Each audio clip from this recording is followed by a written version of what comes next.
हरियाणा की हर अपडेट के लिए बेल आइकन दबाएं और सब्सक्राइब करें STV हरियाणा न्यूज। नमस्कार, आप देख रहे हैं हरियाणा न्यूज और मैं हूं आपके साथ शुभेंदु सिंह। देश में टीकाकरण की सफल शुरुआत के बाद लोगों में जहां भारत निर्मित वैक्सीन पर भरोसा बना, वहीं सोशल मीडिया पर चल रही कोरोना वैक्सीन की अफवाहों के बीच लोगों में डर का माहौल भी देखने को मिल रहा है। लेकिन जब बार बार स्वास्थ्य विभाग से लेकर देश के मुखिया तक इस बात पर भरोसा दिला रहे हैं, तो फिर आखिर क्यों सवाल उठ रहे हैं? इसीलिए हमारे इस कार्यक्रम के जरिए कोशिश है कि आपको इस वैक्सीन के बारे में हम जानकारी दें और इस डर के माहौल को खत्म करें। दुनिया का सबसे बड़ा टीकाकरण अभियान, अब तक लगे 4 लाख से ज्यादा टीके। दुनिया की भारत पर नजर, हारेगा कोरोना, जीतेगा भारत। दुनिया भर में कोरोना वैक्सीनेशन का सबसे बड़ा अभियान जब भारत में शुरू हुआ तो न सिर्फ भारत के लोगों को राहत मिली, बल्कि दुनिया के उन देशों की नजर भी हम पर आ टिकी जो कहने को तो विश्व भर में अपने आप को ताकतवर मानते हैं, लेकिन इस महामारी के आगे वो घुटने टेक चुके थे। लेकिन जब भारत ने वैक्सीन निर्मित की तो उनकी नजर भी भारत पर आ टिकी, क्योंकि वो देखना चाहते थे कि कैसे इतने बड़े अभियान को पूरा किया जाएगा। देश के कुशल नेतृत्व और डॉक्टर्स की मेहनत की बदौलत ही हमने इस सपने को साकार कर दिखाया और भारत में टीकाकरण अभियान शुरू हो सका। The Indian government, led by our visionary Prime Minister, Shri Narendra Modi ji, believes in the philosophy of Sabka Saath, Sabka Vikas, Sabka Vishwas, which means inclusive development with everybody's participation and trust. As an extension of this philosophy is our endeavor to ensure Sabka Swasth, which means health for all.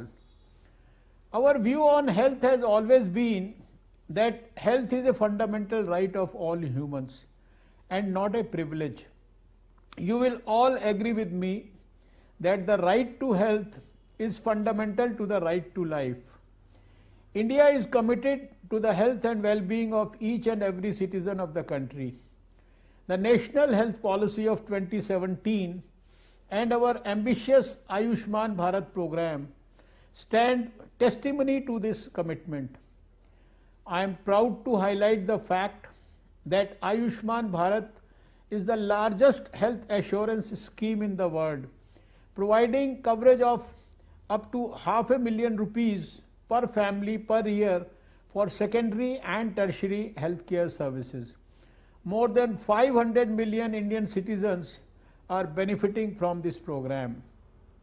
Besides, strengthening existing services to address the unfinished agenda of reproductive, maternal, newborn and child health and communicable diseases, an expanded basket of services for primary care related to oral, mental, geriatric and palliative care is being provided. We are not leaving any stone unturned to realize the dream of universal health coverage. दुनिया के सबसे बड़े vaccination का अभियान जब आगे बढ़ रहा है, अब तक भारत में 4,54,049 लोगों को कोरोना के टीके लग चुके हैं। हालांकि वैक्सीनेशन की रफ्तार दिल्ली, पंजाब समेत कई राज्यों में काफी धीमी पड़ रही है।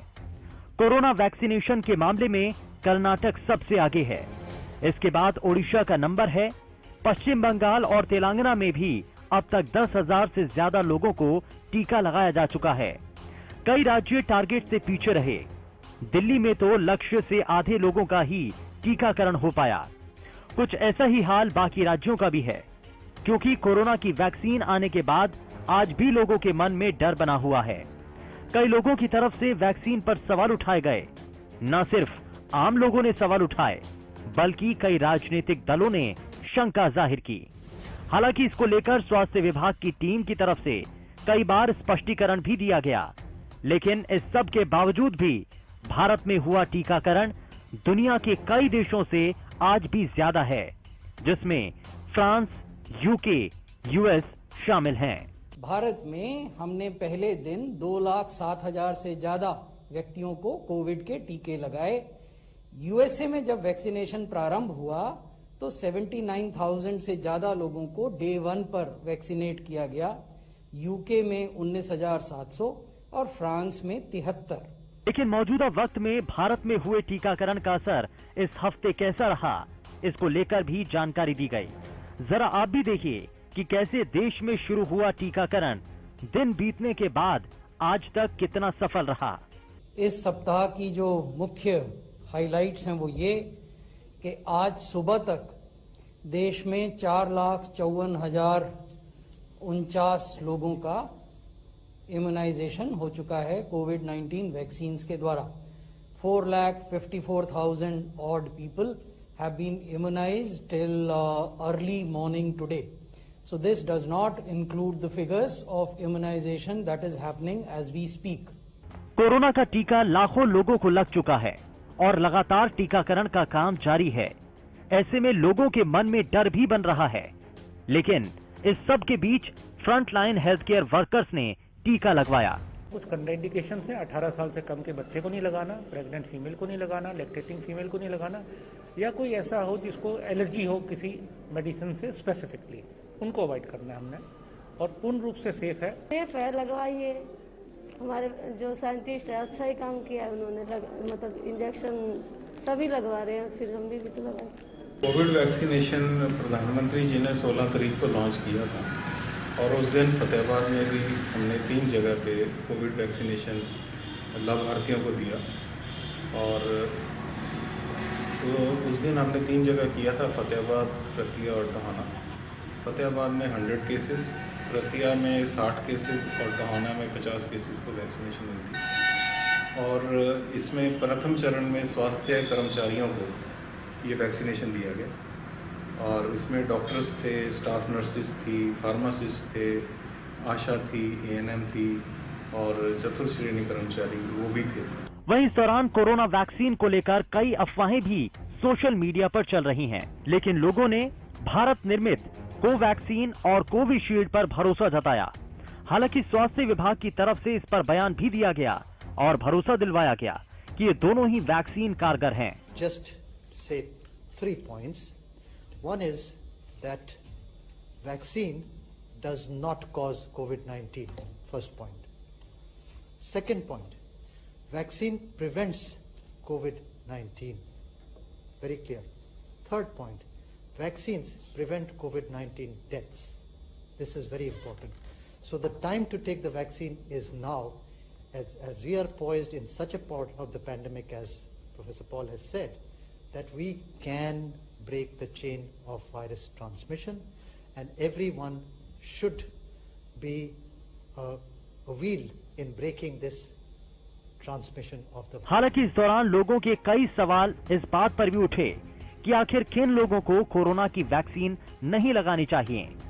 ये लोग ना लगवाएं कोवैक्सीन, एलर्जी की शिकायत होने पर वैक्सीन ना लगवाएं, बुखार होने पर ना लगवाएं वैक्सीन, ब्लीडिंग डिसऑर्डर से ग्रस्त हैं तो ना लगवाएं वैक्सीन, गर्भवती महिलाएं ना लगवाएं वैक्सीन, स्वास्थ्य संबंधी गंभीर मामलों में ये वैक्सीन ना लगवाएं।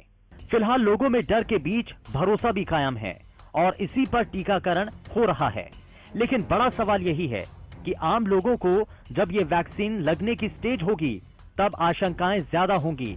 आखिर उस पर सरकार और विभाग कैसे काम करेगा, ये अपने आप में बड़ी चिंता की बात है, क्योंकि लोगों के मन में अभी भी डर बना हुआ है। Bureau report, Haryana news.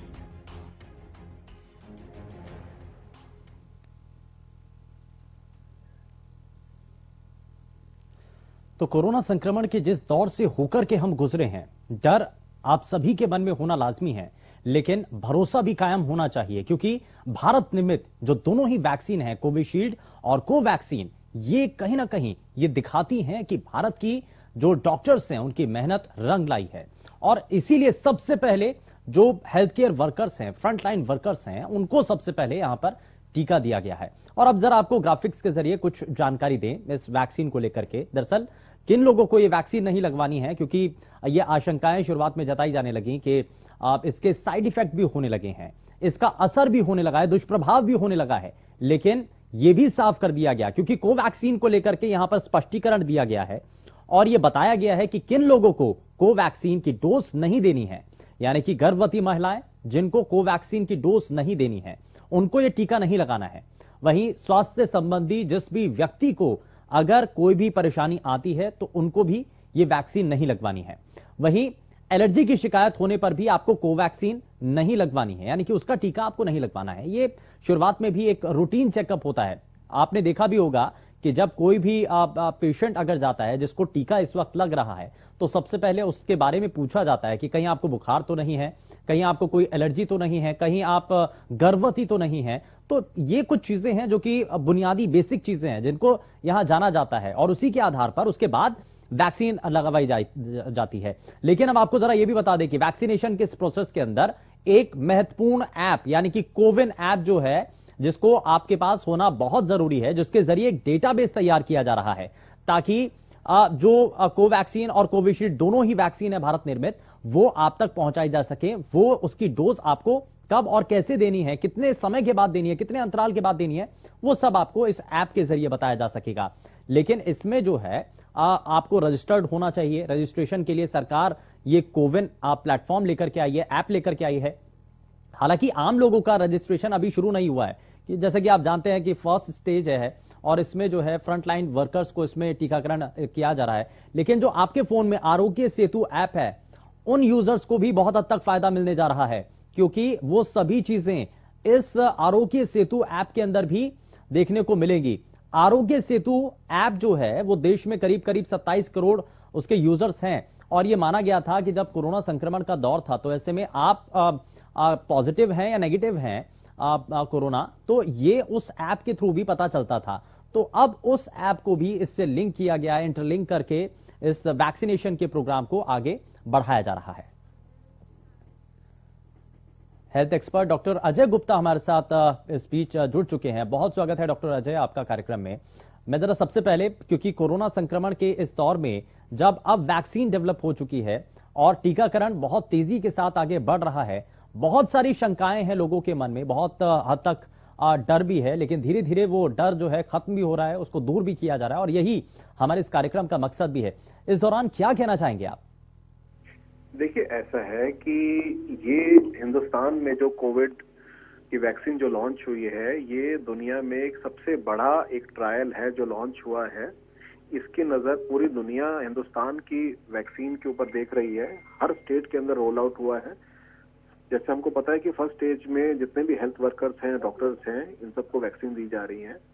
अब आपने देखा होगा जैसे हरियाणा में, हर जगह आपने देखा होगा, हरियाणा में देखा होगा, आपने महाराष्ट्र में देखा होगा, गुजरात में देखा होगा, हर जगह जो वैक्सीन रोल आउट हुई है, इसमें जो जितनी भी, अब कोई भी जब पहली वैक्सीन आती है इतनी महामारी के बाद, तो ये निश्चित तौर पे असर होता है कि लोगों के अंदर शंकाएं होती है कि इस वैक्सीन का क्या असर रहेगा। देखिए, हमने इससे पहले भी बहुत सारी बीमारियों की वैक्सीन लगाते हैं और इस वैक्सीन का मुझे ऐसा लगता है जो अभी हमारे सामने डेटा है, चाहे वो कोविशील्ड है, चाहे वो दूसरी भारत बायोटेक की वैक्सीन है, जो नॉर्मल वैक्सीन से साइड इफेक्ट्स देखने को मिले हैं वही होते हैं। देखिए, कोई भी वैक्सीन जो होती है ना, उसको हम 100% सेफ नहीं कहते हैं। आपको वैक्सीन लगाने के बाद हल्का बुखार, आपको ऐसा लगता है कई बार ठंड महसूस होती है, जिस जगह वैक्सीन लगाया है वो हिस्सा थोड़ा लाल हो जाता है, उसमें थोड़ी स्वेलिंग आ जाती है, जिसको हम कहते हैं सूज जाता है थोड़ा। कई बार किसी को थोड़ा सा एलर्जी टाइप का रिएक्शन हो जाता है, बॉडी में खारिश सी हो जाती है। कई बार अगर किसी को लगता है कि ज्यादा अंदर डर बैठा है तो उसको लगता है कि पता नहीं क्या हो गया, पसीने आ गए, घबराहट हो गई है। तो कुछ लोगों को ऐसा, ये आम दिक्कत हो सकती है। अगर आप पूरा डेटा देखेंगे हिंदुस्तान का अब तक का, कि आपको एडवर्स रिएक्शन के अंदर सीवियर कैटेगरी के वो बहुत कम हुए हैं। मेजॉरिटी जो भी रिएक्शन हुआ है वो हुआ है माइल्ड कैटेगरी का रिएक्शन हुआ है।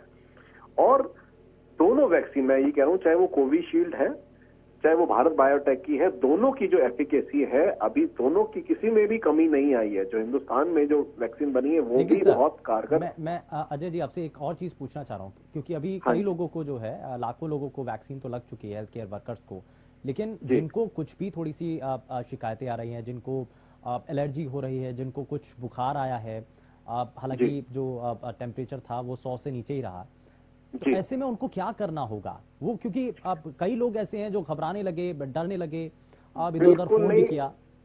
बिल्कुल भी नहीं। मैं आपके चैनल के माध्यम से ये बताना चाहूंगा कि हेल्थ मिनिस्ट्री ने गाइडलाइंस निकाली हुई हैं, आप नेट पे देख सकते हैं कि जो माइल्ड सिम्टम्स आते हैं, जैसे बुखार आया है, आप क्रोसिन लेंगे या पैरासीटामोल लेंगे, इससे उतर जाएगा आपका बुखार। सारा का सारा जो हमारे हेल्थ मिनिस्ट्री है उसने पूरी गाइडलाइंस निकाल रखी है इसमें, अगर आपको थोड़े सिम्टम्स आते हैं तो आपको क्या करना है इसके खिलाफ। लेकिन ऐसा, और अगर मैं गुड़गांव की बात करता हूं तो गुड़गांव में भी आप देखिए जो अभी शुरू हुआ है, जितने भी बड़े हॉस्पिटल्स हैं उसके अंदर अभी कहा गया है, जितने भी छोटे नर्सिंग होम्स के डॉक्टर्स हैं या हेल्थ वर्कर्स हैं उनको ये अलॉट किया गया है। जो छोटे नर्सिंग होम्स वाले जाएंगे बड़े हॉस्पिटल्स में, जो उनके स्वास्थ्य कर्मी हैं या जो उनके हेल्थ वर्कर्स हैं वो बड़े हॉस्पिटल्स में जाएंगे। जैसे अगर मेरा नर्सिंग होम है, एक छोटा नर्सिंग होम है, हो सकता है मैं मेडियोर हॉस्पिटल में जाऊं, हो सकता है मैं डब्ल्यू प्रतीक्षित में जाऊं, क्योंकि वो इसलिए भी कहा गया है कि अगर बाय चांस किसी को एडवर्स रिएक्शन का भी होता है उस टाइम वैक्सीन के बाद, तो आपके पास बड़े हॉस्पिटल में, जो टर्शरी केयर हॉस्पिटल में, उसके खिलाफ आपको ट्रीटमेंट प्रोवाइड करने की भी क्षमता होनी चाहिए। तो ये गुड़गांव का मैं आपको आज बताना चाहता हूं, जो लिस्ट निकली है प्राइवेट क्लिनिक्स की, नर्सिंग होम्स की, उनको जो अलॉट किया गया है वो सारे बड़े हॉस्पिटल में जाकर आपको वैक्सीन लगाना है। कि किसी को सीके बिरला दे रखा है, किसी को मेदांता दे रखा है, किसी को आर्टेमिस दे रखा है, पारस दे रखा है, मेडियोर दे रखा है, हर हॉस्पिटल्स में अलग अलग बांट रखे हैं। तो ये मैं सोचता हूँ कि गवर्नमेंट की ये दूरंदेशी है कि अगर आपको कोई शंका है कि मेरे को वैक्सीन लगने के बाद घबराहट हो गई या कुछ हो गया है, तो वहीं पर घबराने की जरूरत नहीं है, कर्मी रहेंगे आपको देखने के लिए। वहीं सारे आपके पास फैसिलिटी रहे, आईसीयू की फैसिलिटी रहे, कैजुअलिटी फैसिलिटी रहे, तो ये सारी चीजें भी गवर्नमेंट ने अरेंज कर रखी है। तो मुझे नहीं लगता है कि हमको वैक्सीन के खिलाफ कोई शंका होनी चाहिए माइंड के अंदर। बिल्कुल, और इसीलिए हमारा ये कार्यक्रम भी है और हम ज्यादा से ज्यादा लोगों को जागरूक करने की कोशिश कर रहे हैं। कुछ लोग जो अभी भी जिनके मन में शंका है, उन शंकाओं को दूर हम इस मंच के जरिए करना चाहते हैं। ये बताना चाहते हैं कि कैसे ये दोनों वैक्सीन कारगर हैं और अभी तक इसके सकारात्मक परिणाम भी देखने को मिले हैं।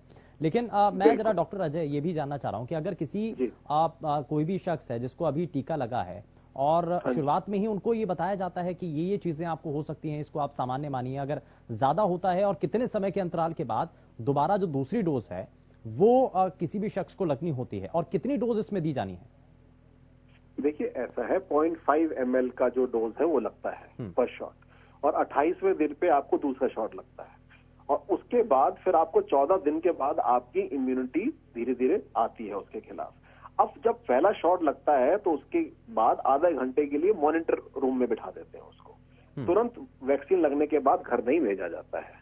आधे 1 घंटे के लिए उसको हम मॉनिटर करते हैं। अगर आधे 1 घंटे के अंदर कोई भी साइड इफेक्ट नहीं देखने को मिला, जैसे सबसे पहले क्या होता है कि आधे 1 घंटे के अंदर सबसे पहले वैक्सीन में क्या होगा, और आपको पूरी बॉडी में कहीं ना कहीं खारिश हो सकती है, आपको हल्का बुखार आ सकता है, आपको ठंड लग सकती है, जो इमीडिएट साइंस एंड सिम्टम्स हम कह सकते हैं। अगर आपका पहला 1 घंटा पार हो जाता है तो उसके बाद लगता नहीं है कि लेट रिएक्शन किसी को नहीं आया। तो वो तो सरकार ने निश्चित कर रखा है कि कोई भी वैक्सीन अभी कोविड की लग रही है तो आपको मॉनिटर रूम में कम से कम आधे से 1 घंटा बैठना ही पड़ेगा। तो यानी कि ये पहले से सुनिश्चित किया हुआ है कि अगर इसमें कुछ भी होता है तो वो आधे से 1 घंटे के भीतर उसका अगर रिएक्शन होना भी होगा, माइनर भी होगा, तो वो शुरुआत में ही नजर आ जाएगा, और वहीं के वहीं उसी हॉस्पिटल में it will be taken care of, उसको देख लिया जाएगा उसी में। और पहले 1 घंटे के बाद नहीं आता है तो बहुत चांसेस कम रहते हैं कि लेट रिएक्शन आएगी, और अगर आता भी है तो उसके डूज एंड डोंट्स पूरी तरह से बताए जाते हैं।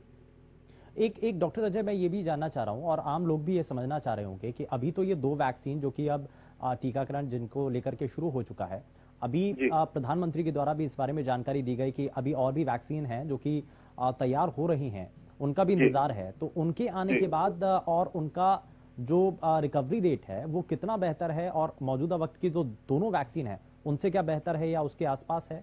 देखिए अभी मेरा इस पे टिप्पणी करना या आपके चैनल के माध्यम, क्योंकि दर्शक देख रहे हैं इसको, जब तक कोई भी वैक्सीन पूरे क्लिनिकल ट्रायल्स पार नहीं करती है उसको रिलीज नहीं किया जा सकता है।